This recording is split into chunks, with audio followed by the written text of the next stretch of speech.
The ODM UDA retreat in Naivasha, top leaders from the two political formations gathered for a 3-day high-level retreat as the broad-based government arrangement continues to evolve ahead of 2027. On one side, there are leaders supporting continued engagement with President William Ruto's administration. On the other side are leaders who believe ODM should maintain a more independent political identity, and Sifuna has emerged as one of the most prominent voices on that opposing side.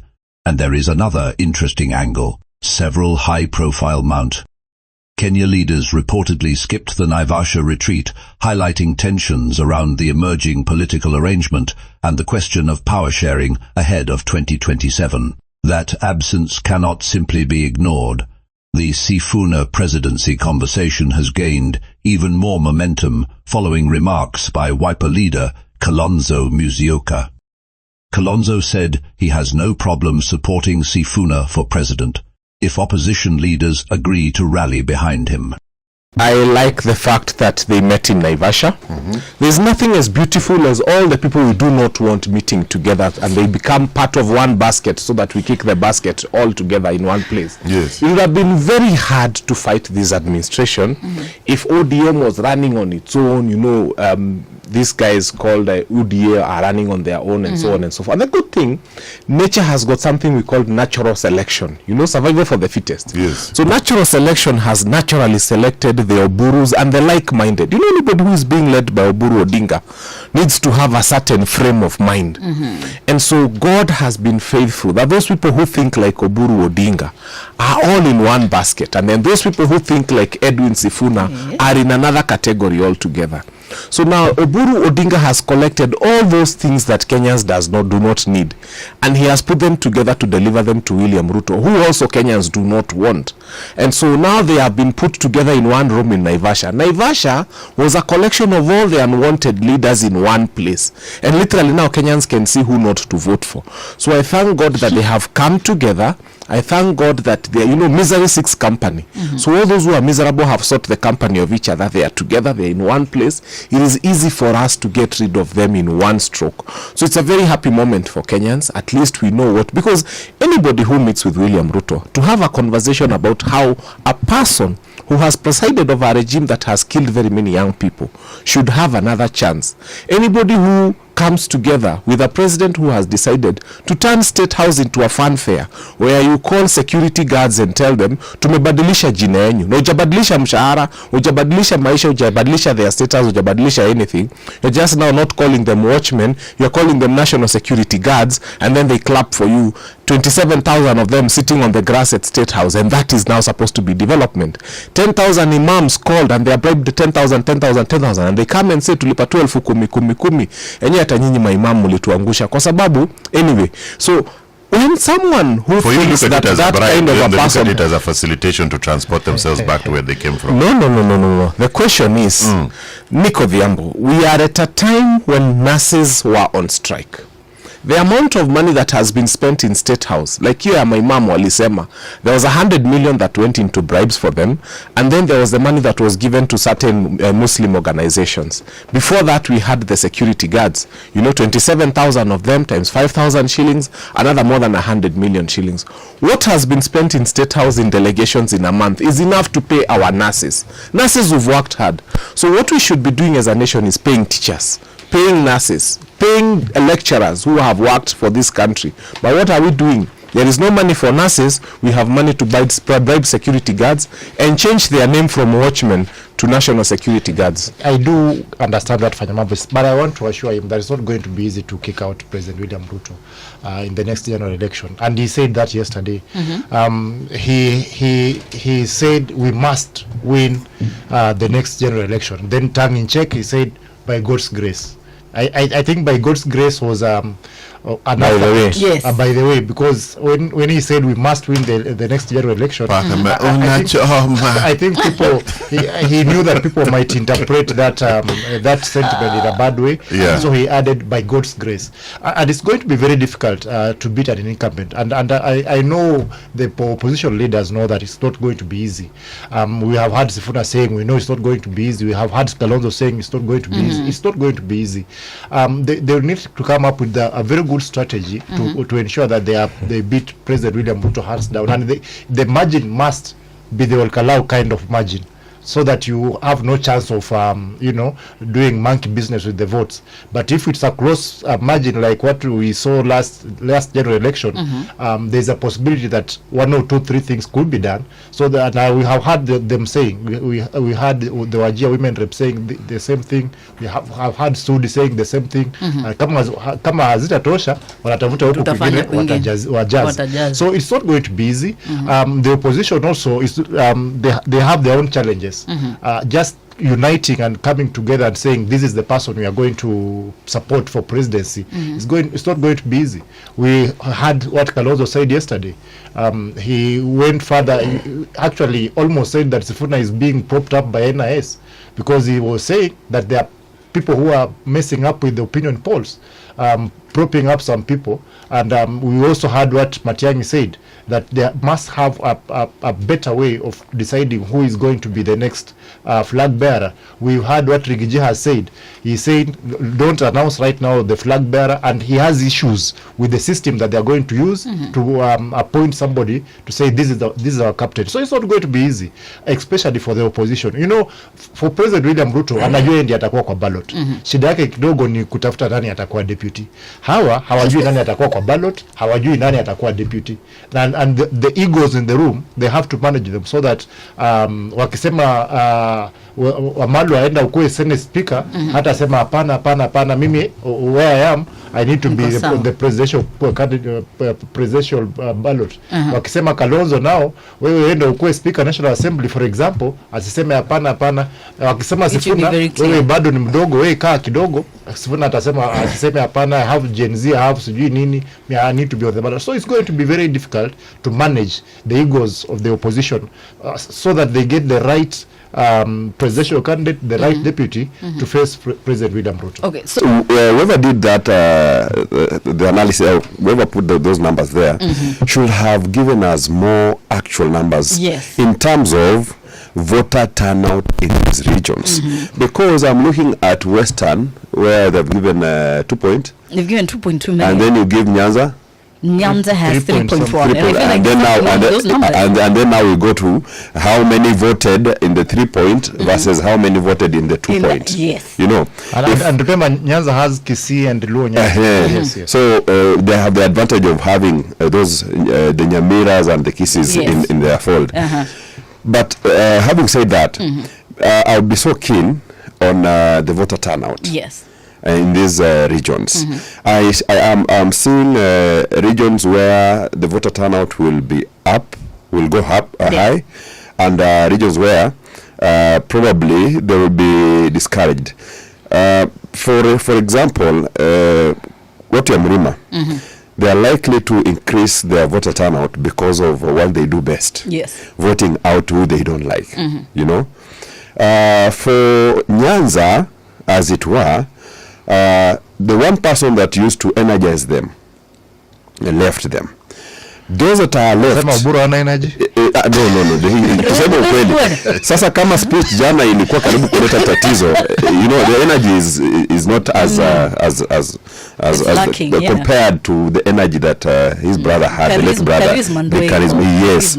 So if you look at Nyanza, they have more reasons not to come out or not to turn up and vote as opposed to the entire regions. And you see that is a region number one is banking on, even as they get into arrangements with the ODM and UDA and ODM. Yes. So the reason why the numbers there will be lesser is because of one, we don't have Raila Odinga in the equation. Yes. Two, they are disgruntled. There are those that have gone with Sifuna. There are those that have remained with what were power. You look at places like Eastern. Kalonzo mwenyewe, his troops are not as do I say loyal? Because we see them very actively in Linda Mwananchi. Yes. And not so very active in his meetings.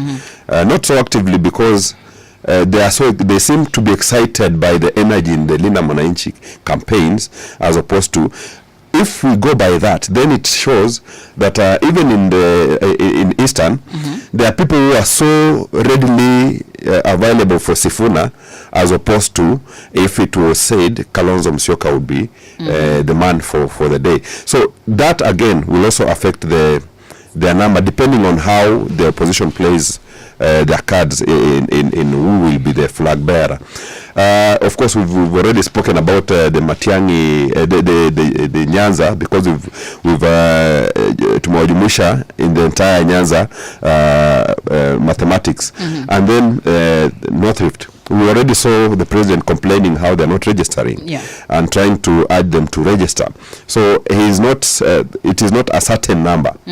We're not so sure about the number in terms of the voter turnout in the coming election, because we know when you have your man that is receiving a beating such as President William Ruto, there's a likelihood of you people saying, sitting back and saying, hey, huyu hainya atato boy, haina haja niende.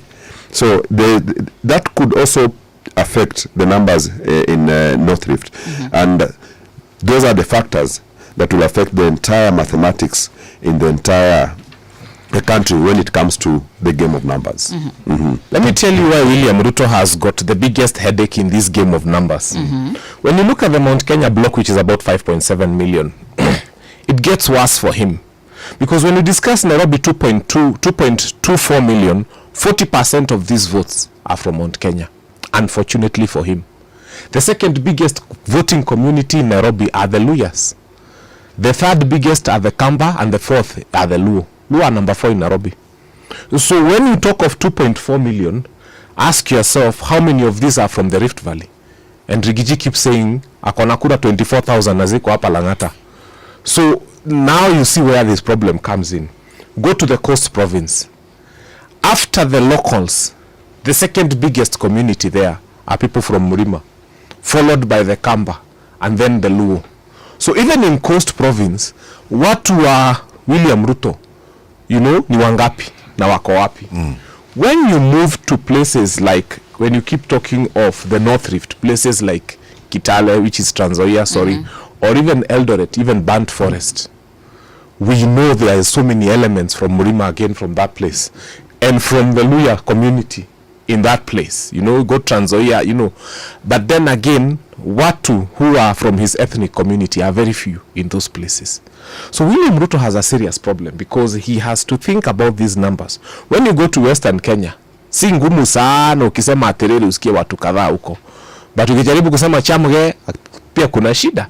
So it's not like you'll go in Kakamega and usikie ati wale ni wakale fulani wanaishi Kakamega, but Wakikuyu wa Kakamega wanajulikana, hata wanaongea Kiluya ya huko. And so even in Kisii and every other place you go, so these numbers will be a lot more difficult for William Ruto to manage than they are now. But secondly, and most importantly, there is the desire to take William Ruto home. Na hii si ile ya 2022, there are 8 million Kenyans who did not vote. Now, we've not factored those 8 million Kenyans. These are just the numbers as at 2027. Now, those 8 million Kenyans who did not vote, they knew Ruto was on the ballot. And they knew Raila was on the ballot. They never found Raila fit to be president. They never found Ruto fit to be president. So they didn't wake up to vote. Now, those 8 million Kenyans this time round have got reason to wake up and vote. Because the fact that they never voted for William Ruto means they didn't want him. They want him at that time. Yes. So those are not his votes. And I have seen Musalia Mudavadi, who needs a lot of assistance. Because Musalia Mudavadi was saying something that is very interesting. He was saying that William Ruto got 7.1 million votes and Raila Odinga got 6.9 billion votes. Now he's combining the votes that William Ruto had, 7.1, and Raila 6.9, and he's saying all those now are going to be William Ruto's votes. He forgets one thing. Do you know even Gachagua did get the 7.1 million votes? Because everybody who voted for the ballot at the ballot for William Ruto, there were both of them. There was Gachagua and Ruto. So we can also argue that Gachagua got 7 million votes. So it's a thinking that only Mudavadi has and only Mudavadi carries. Umesema anko ya Duke of He's the only one who carries that kind of thinking. And those who are encouraging him online. And I keep asking people, and because I see them and they are my friends, how do you wake up in the morning and go to a public place and tell people that a man who wakes up and says watoto wapigwe risasi ya mguu deserves a second chance to be president? Munakuja munaagi, watoto tuta mtakwambia oh alijenga barabara, oh alijenga affordable housing. I tell them, look here, a person who has not killed our children can build our roads. A person who has not presided over the killing of our children can give us houses. A person who has not presided over all these atrocious things, including turning State House into a circus where people are being bribed just for appearing there, can build for us roads. So don't come and tell us alijenga barabara fulani. We don't want to hear that. We want to tell you that the most important agenda, because you keep asking us agenda of opposition ni gani, and I don't know why our principles don't communicate it well. Our agenda number 1 is protection of the right to life. And then number 2, the right to our civil liberties. Because there's no need for you to build for me a road when I'm dead. There's no need for you to build for me roads and you're abducting me. So we are saying the first person, the first qualification of a president is a person who has got no blood on their hands. We kama umeua usijiu, don't waste time vying. Na kama unauanga watu ama muna abduct, mnafanya all this criminal activity, don't waste time vying. Our first agenda we shall be looking at, does this person respect human life? Do they respect human rights? Are they going to put us in Subarus? That's the first agenda. Hakuna maendeleo imepita hiyo. Then once we are done with that, now we go to roads, we go to steamer, we go to everything else. But as long as we're not speaking human rights, we're not having that conversation. So anybody who's got blood on your hands, go look for another job. You can become a carpenter, you can sell mandazi, you can do anything. The presidency is for people who respect the human life and respect the human rights. It also depends with who is on the ballot, Nick. If Sifuna is on the ballot, how many of the Western Kenya voters will wake up and go and vote, for example? Will they be motivated enough to wake up and go and vote if Sifuna is on the ballot? If Matiang'i is on the ballot, for example, will the Nyanza Kisii wake up and go and vote? Now that Raila Odinga is not around, how many of the Luo voters will be motivated enough to go and vote? If Kalonzo is not on the ballot, for example, and will the Kamba vote be motivated enough to go and vote en masse? So those are some of the permutations that we must look at when that time comes. And we are forgetting a very big constituency, the constituency that is called the Gen Z. Because the Gen Z is what has brought us where we are right now. Because those people are the people who almost got this government out of power. When they invaded parliament, actually they talk worse then that they are going to go to State House. So those are the people that has brought us to where we are. Those are the people that brought even the broad-based government, because if it were not for them, the broad-based government would not have been formed. And so this is a very big constituency, and the biggest challenge to the people who carry the aspirations of these people is to tell them to go and register as voters, to encourage them to go and register as voters and wake up on that day, vote to a man. Because that's a very big constituency. We know that the majority of Kenyans are youths. And so if those youths are going to wake up that day and vote, it's going to make a very big difference on who wins the election. We have had the state narrative right now. They are telling us that Gen Zs walirudi kwao, kila mtu alirudi kwa mama yake. Kwa hivyo kama wewe ni Gen Z Mkikuyu, utapiga kama Mkikuyu. Kama wewe ni Gen Z Mluya, utapiga kura kama Mluya. I tend to disagree with that narrative, but time will tell, because I tend to believe that these Gen Zs, especially those are found in towns, they are very independent thinking. They are very they don't follow the traditional way of thinking that kama mimi ni Mjaluo, kama mimi ni Mluya, lazima nipige kwenye Waluya wanasema. These are people who analyze things, and they are very, hawafuati vitu venye unawaambia. If they don't. So the challenge for the politicians will be to whip the emotions of these Gen Zs to make sure that they are going to register as voters and wake up on that day and vote for whoever they are going to. You mentioned that they are non-conformists. So who will be the face of the Gen Z? Who is and who will be able to, put them all together, apart from Princess Cynthia Mwangi of the Agikuyu and Mumbi dynasty? So far we have seen Same for me. So far we have seen that it's like Sifuna is carrying the aspirations. It's like Sifuna is a person who is speaking for them. We see in his rallies how energized the rallies are.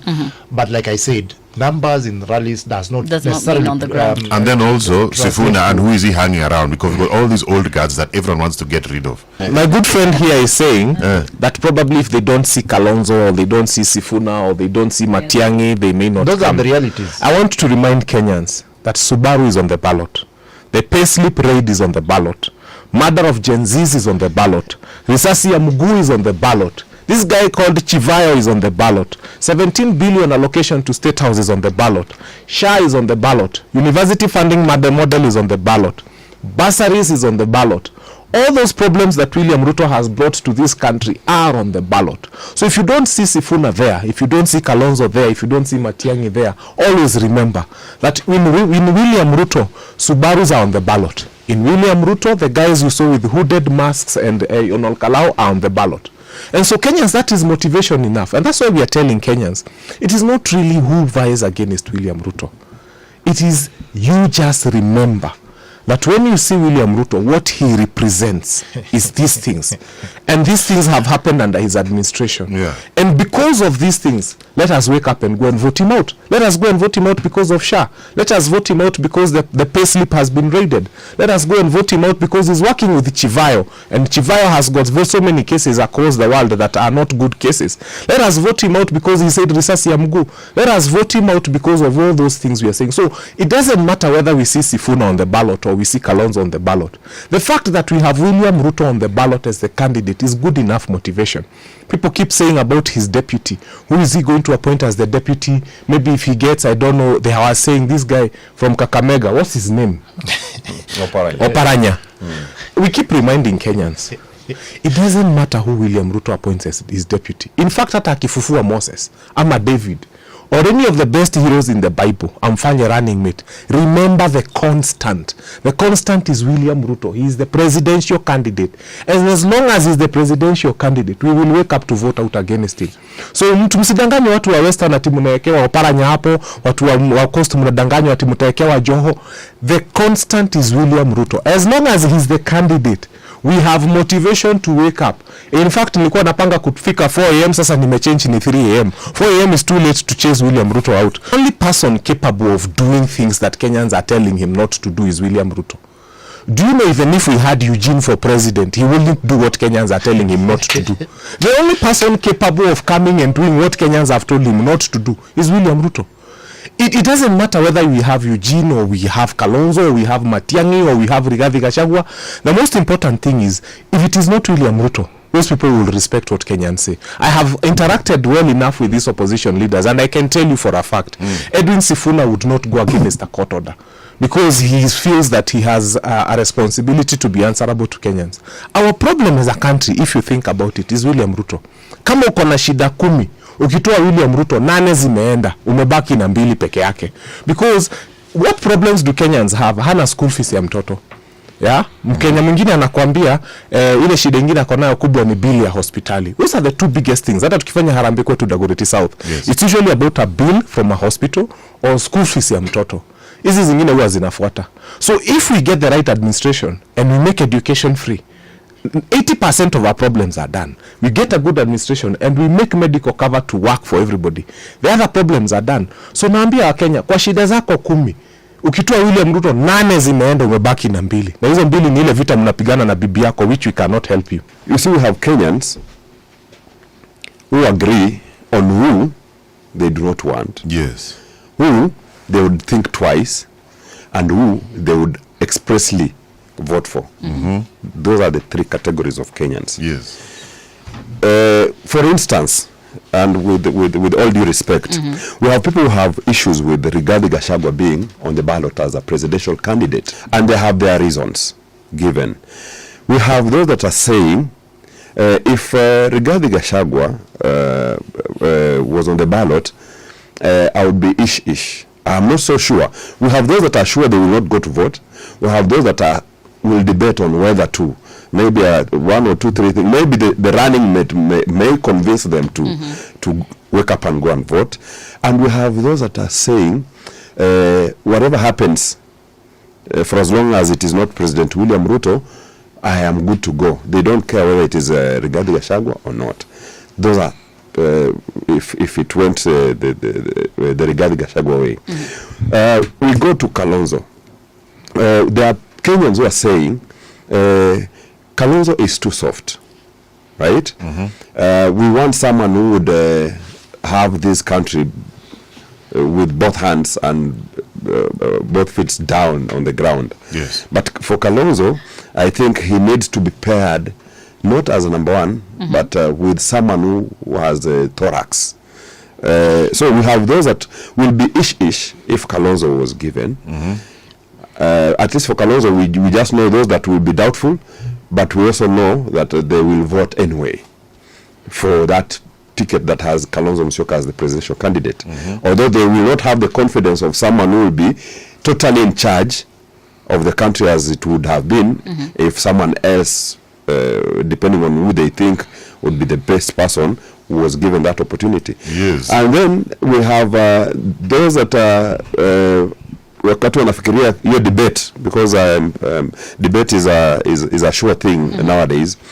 If you stood President William Ruto on this side and that other person on this other side, and then a common question was thrown to them, for example, blood on their hands,